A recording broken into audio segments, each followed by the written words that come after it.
Le Congo ne tombera jamais. Chers Africains, mettez bien votre attention sur la chose qu'il va dire tout de suite là. Madame la Première ministre, dégagez. Dégagez. 3. Nos compatriotes doivent savoir comment ça s'est passé, car vous avez transformé l'Assemblée nationale en théâtre de marionnettes. Un Français sur 10 ne mange pas à sa faim. Un Français sur 5 finit le mois à découvert. Sauvons l'Afrique.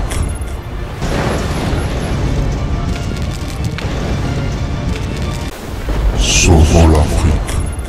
Mesdames et messieurs, bonjour, je crois que vous allez tellement bien. Je suis très content de passer dans vos téléphones afin de vous faire part d'une vidéo qui est devenue virale ces derniers temps. Il y a un messier, un député français, cet homme que vous êtes en train de voir, il a mis du feu en France. Macron est en train, le président Macron est en train de persécuter, de frapper l'Afrique. Et d'autre part, la France aussi est en train de frapper et de chasser le président Macron. Pourquoi je dis cela? Vous allez le découvrir bientôt au travers d'une vidéo qui est devenue un peu virale. C'est le discours de Monsieur Antoine. Monsieur Antoine a fait un discours au Parlement français. Moi, j'appelle ça un discours tellement historique. Je dirais un grand merci à ces messieurs. Merci d'exprimer en haut ce que dont le peuple en colère avait exprimé sur les ronds-points. Félicitations, monsieur Antoine, au travers de ce discours. Ce discours, il adresse ça au gouvernement français. Mais en écoutant bien ce discours, c'est bien que c'est invisible, bien qu'il n'a pas vraiment pointé, si vraiment tu écoutes ce discours, et tant qu'un Africain, tu auras ta part à l'intérieur. Je n'aurai pas tant de commentaires à faire là-dessus, mesdames et messieurs. Je vous laisse d'abord à consommer ce discours de 9 minutes et vous ne serez jamais déçus. Parce que dans ce discours, il dit, nous savons que le règne du peuple arrive quand votre règne va terminer. Donc, la fin du président Macron est proche. Pourquoi? Parce que Macron est en train de persécuter, de faire souffrir l'Afrique et actuellement Macron a de graves et de sérieux problèmes en France. Ce discours de M. Antoine va vraiment les témoigner. Suivons ces discours ensemble. Madame la Première ministre, dégagez. Dégagez. Du balai. Dehors, ça suffit. Voilà ce que nous vous disons avec notre motion de censure. Voilà ce que vous disent avec nous des millions de Français qui chantent Macron démission. Partez, Madame la Première ministre, car vous abîmez la France et sa République. Vous en avez encore fait la démonstration il y a 2 jours. Donc ça montre réellement que la France est en train de souffrir. La France a commencé à pleurer. Continuons à consommer, à suivre bien ces discours. Asseyez-vous, installez-vous et suivons bien ces discours. 3.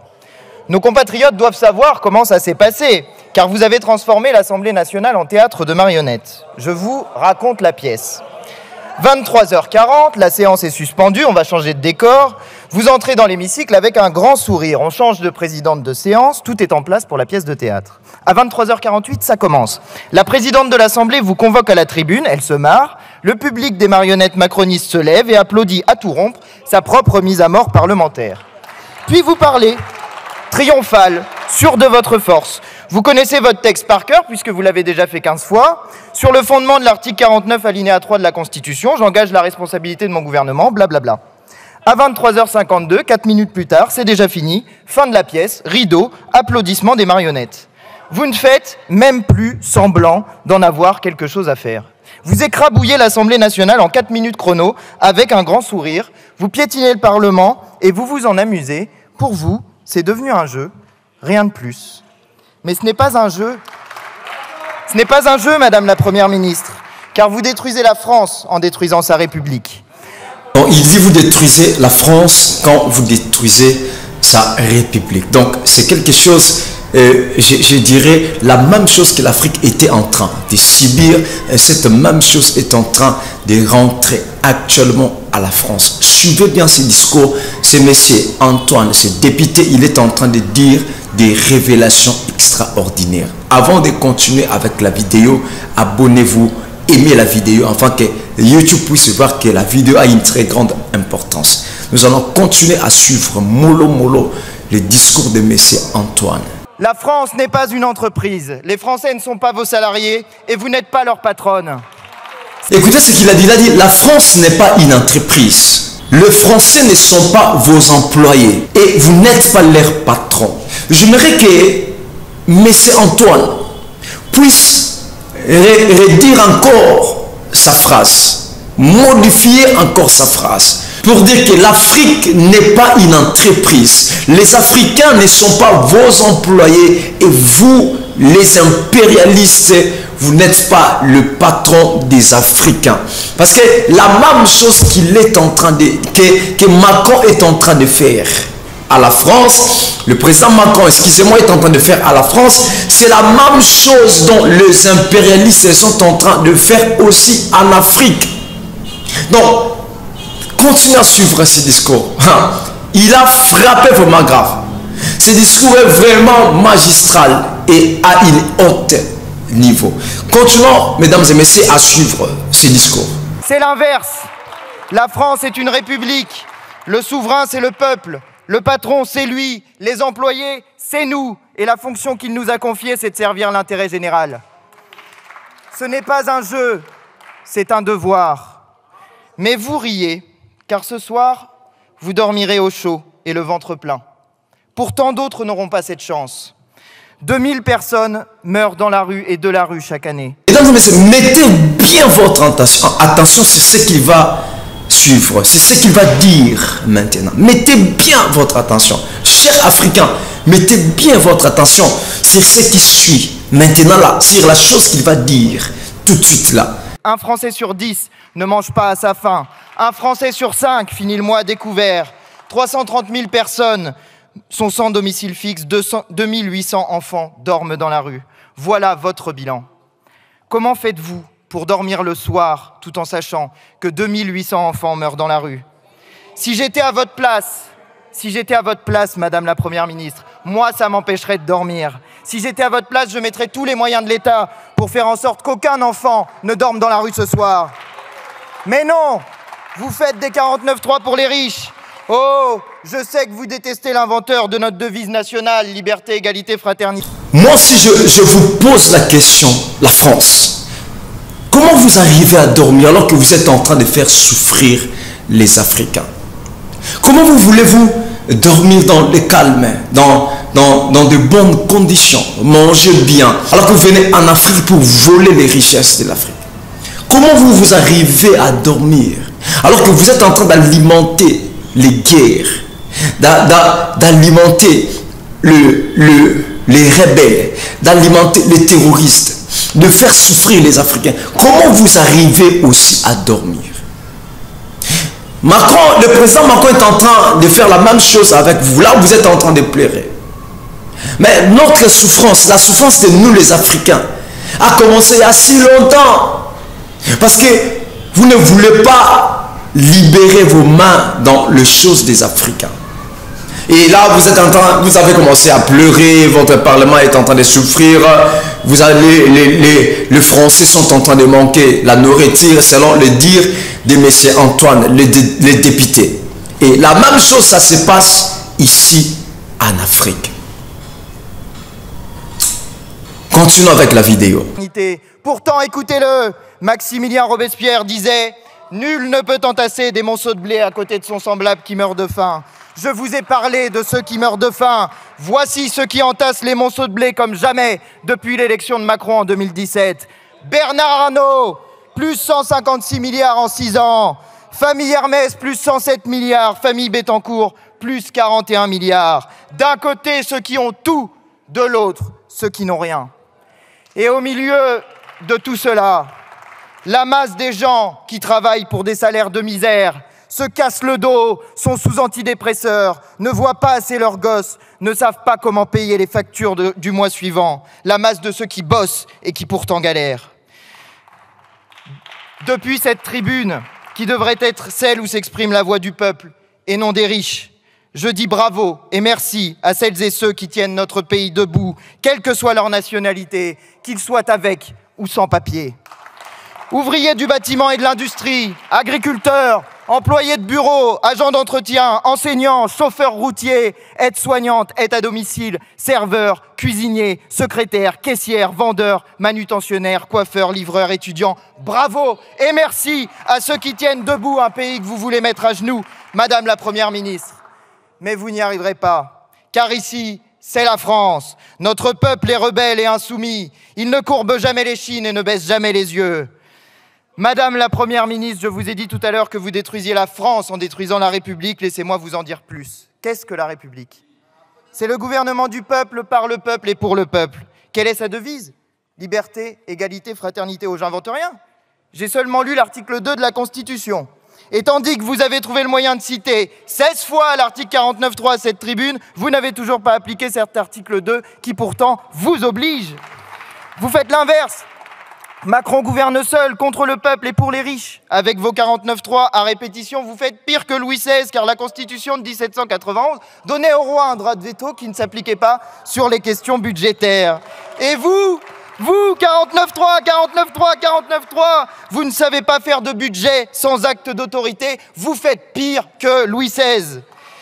Mais des gilets jaunes aux révoltes de juin, des soulèvements de la terre, aux manifestations spontanées contre la réforme des retraites à 64 ans, le peuple français des tours et des bourgs n'a cessé de vous rappeler qu'il est insoumis, rebelle et révolutionnaire. Votre couronne tient toujours, certes, mais elle finira par tomber, comme toutes les autres avant la vôtre. Alors, la 6e République adviendra, alors l'Assemblée constituante adviendra, alors le référendum d'initiative citoyenne adviendra. La 5e République a 65 ans, il est temps qu'elle prenne sa retraite, et vous, votre congé, avec notre motion de censure. Liberté, égalité, fraternité. Où est la liberté quand le droit à manifester est sans cesse menacé?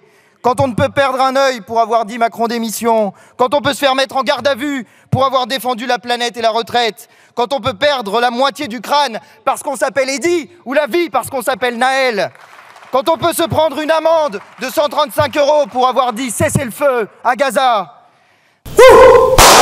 Waouh! Quelle chose! Il a dit une chose très capitale. Là, je comprends maintenant, je confirme ce que je dis souvent. Une fois que la France ne trouve pas ses intérêts dans ton pouvoir, tu seras directement déclassé. On peut même t'ôter la vie. Pourquoi? Parce que la France ne voit pas ses intérêts. Quand je parle de la France, je ne parle pas de Français, mais je parle de la politique de la France, la politique du président Macron. Une fois que la politique du président Macron ne trouve plus ses intérêts dans ce que tu fais, étant qu'Africain, étant que président africain, directement, tu peux même prendre la mort, tu peux même croiser la mort dans ton chemin. Donc, la politique du président Macron a besoin qu'il puisse trouver ses intérêts dans ce que tu fais. Voilà pourquoi quand ils sont en train de crier cessez les faits, ils ont même peur de la mort. Et c'est ce qui se passe en Afrique. Donc, moi je peux prendre ces discours et les relier avec ce qui se passe en Afrique. Ça sera identique, mesdames et messieurs. Continuez toujours à suivre la vidéo. Madame la Première ministre, quand nous avons fondé la Première République, en 1793, nous avons écrit dans notre Constitution que le droit à manifester ne pouvait être interdit. Et que s'il l'était, c'était la présence du despotisme. La République vous juge, Madame la Première ministre. Revoilà le despotisme. Où est l'égalité quand les riches ont tout et que les autres n'ont rien? J'en ai parlé, j'ai dit ce que vous faites. Je dis ce qu'il faut faire. Augmenter les salaires et porter le SMIC à 1 600 €. Bloquer les prix des produits de première nécessité. Faire l'allocation d'autonomie à 1 100 € pour les jeunes. Augmenter les retraites à 1 600 € par mois pour une carrière complète et porter le minimum vieillesse à 1 100 € par mois. Enfin, où est la fraternité quand vous montez sans arrêt les Français les uns contre les autres? Les travailleurs contre les chômeurs, les retraités contre les travailleurs, les banlieusards contre les campagnards, les Français contre les immigrés, les vieux contre les jeunes. Où est la fraternité quand vous êtes incapables de lutter contre le racisme qui s'exprime partout dans notre société? Quand vous êtes incapables de le nommer dès lors que celui qui en est responsable porte un uniforme? Quand vous êtes incapables de défendre une laïcité qui soit autre chose que l'expression d'une haine de moins en moins voilée contre les musulmans? Quand vous êtes incapables de mettre fin aux actes antisémites et d'avoir une parole forte pour faire cesser ceux qui ont lieu en ce moment? quand vous courez après l'extrême droite et que vous vous apprêtez à marcher avec elle au moment où il faudrait au contraire la combattre pour la faire reculer dans la poubelle d'où elle est de nouveau sortie. Je vous dis tout ceci, Madame la Première ministre, un jour pas comme les autres, car nous sommes la nuit du 9 au 10 novembre 2023, car il y a 85 ans, c'était la nuit de cristal dans l'Allemagne nazie, car il y a ce soir, avec nous, les fantômes de ceux qui sont morts cette nuit-là parce qu'ils étaient juifs, car pèsent sur nous les 6 millions de regards éteints par Hitler, mais dont l'intense lumière transperce encore et à jamais la nuit et le brouillard pour arriver jusqu'à nous. Je vous le dis, Madame la Première ministre, les yeux dans les yeux. Je le dis à tous les républicains qui sont ici, les yeux dans les yeux. Ne vous trompez pas d'ennemis. N'oubliez pas le passé. N'inventez pas le racisme et l'antisémitisme là où ils n'existent pas et où ils n'ont jamais existé. Combattez-le plutôt là où il a existé, où il existe encore et où il existera toujours. Pour notre part, nous savons ce que nous faisons et nous savons où nous allons. Nous sommes humanistes et républicains. Nous combattons le racisme et l'antisémitisme. Nous défendons la paix civile et la justice sociale. Nous chantons la Marseillaise dans l'hémicycle quand vous faites un 49-3 contre les retraites. Nous portons fièrement le drapeau tricolore de la République né d'une révolution en 1789. Nous disons liberté, égalité, fraternité, et nous en avons fait un programme de gouvernement avec l'avenir en commun. Bref, nous sommes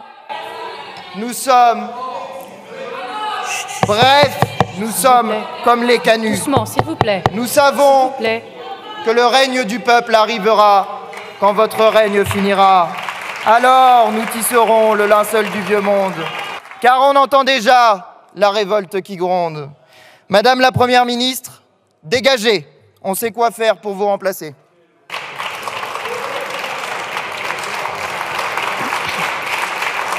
La chose qui m'étonne ici, c'est les réactions du ministre et du gouvernement sont affligeantes. C'est ça. Superbe discours de Messier Antoine. Mesdames et messieurs, je crois que vous avez bien suivi ce discours. J'aimerais vous voir en train de réagir, s'il vous plaît. Est-ce que c'est le départ de Messier Macron? Parce que la France a compris qu'il est en train de perdre ses intérêts. Parce que l'Afrique est en train de se retirer petit à petit de la France. Et la France remarque qu'il est en train de perdre ses intérêts. Et pour bien protéger ses intérêts, qu'est-ce qu'on va faire? On va chasser Macron. On va chasser le président Macron. Une fois lui, il sera parti, on pourra remettre notre train dans le rail avec les Africains. Mais je n'ai pas beaucoup de commentaires à faire là-dessus. Je crois que j'ai étalé la vidéo. Et vous avez bien suivi la vidéo. Mesdames et messieurs, je vous laisse le temps afin que vous puissiez réagir. Réagissez par rapport à ce discours. Et ça sera avec une haute importance. Sinon, je vous aime beaucoup. Je vous donne rendez-vous à la prochaine occasion. Merci. Le Congo ne tombera jamais. Car la victoire du Congo dépend de l'Éternel, Dieu des armées, et à ses prophètes qui craignent l'Éternel, comme l'évangéliste Bishop John Israël Makiese, descendant de Fumu Kimbangu, Jean-Baptiste, 3e millénaire. Voici le temps de l'éveil prophétique. Lèvons-nous donc contre ce long peuple congolais. Défendons notre patrie, car le Congo ne tombera jamais. Vouloir ses pouvoirs, c'est maintenant ou jamais, c'est maintenant ou jamais, maintenant ou jamais. Eh Yahweh, sunga peuple congolais bitumbo tozobunda, ezaya nzotote, ezaya molimo. Archevêque Koutounou Fernando, eh Yahweh, sunga bishope, John Makiese bitumbo azobunda, ezaya nzotote, ezaya molimo. Pasteur Placide Jésus, Mokpadiko, Congolais telema bipai bisosa. Isaac Mabaka, l'étoile d'Afrique. Tenons-nous la main dans la main, Congolais. Pona mboka na yo bunda. Loba non, non, non, non, non, Congo.